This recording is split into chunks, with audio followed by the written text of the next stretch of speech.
പ്രകാശമേ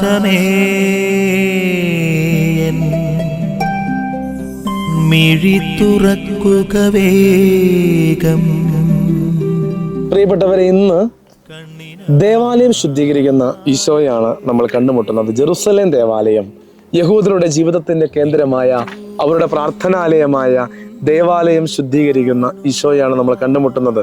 നമുക്കറിയാം, ദേവാലയത്തെക്കുറിച്ചുള്ള ചിന്ത അതിനൊരു ആത്മീയമായ തലമുണ്ട്, ഭൗതികമായ തലമുണ്ട്. ഭൗതികമായി നമ്മൾ ഈ ഭൂമിയിൽ നിർമ്മിക്കുന്ന ദേവാലയം, അത് വെഞ്ചരിച്ച് അത് അഭിഷേകം ചെയ്ത് നമ്മൾ അതിനെ ആത്മീയമായി ഉയർത്തുകയാണ്.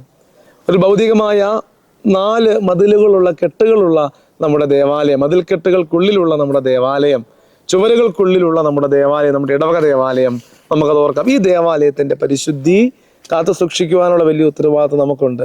രണ്ടാമതായി, ആത്മീയമായി നമ്മുടെ ശരീരമാകുന്ന ദേവാലയം.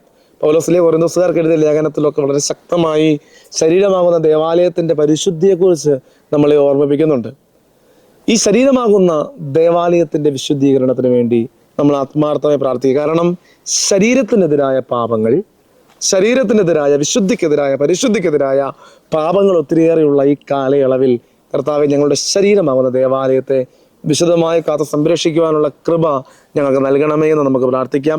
അതോടൊപ്പം നമ്മൾ നിർമ്മിക്കുന്ന ഭൗമിക ദേവാലയങ്ങൾ, ആ ദേവാലയങ്ങൾ നമ്മുടെ ജീവിതത്തിന്റെ കേന്ദ്രമാണെന്ന് തിരിച്ചറിഞ്ഞ് നമ്മുടെ ജീവിതത്തിന്റെ മാമോദീസ മുതൽ മരിച്ചടക്ക് വരെയുള്ള എല്ലാ പ്രധാനപ്പെട്ട ആത്മീയ കർമ്മങ്ങൾക്കും സാക്ഷിയാകുന്ന ദേവാലയം, ആ ദേവാലയത്തെ കൂടി വിശുദ്ധമായി സംരക്ഷിക്കുവാനുള്ള കൃപ ഞങ്ങൾക്ക് നൽകണമേ എന്ന് നമുക്ക് ഈ ദിവസം പ്രാർത്ഥിക്കാം.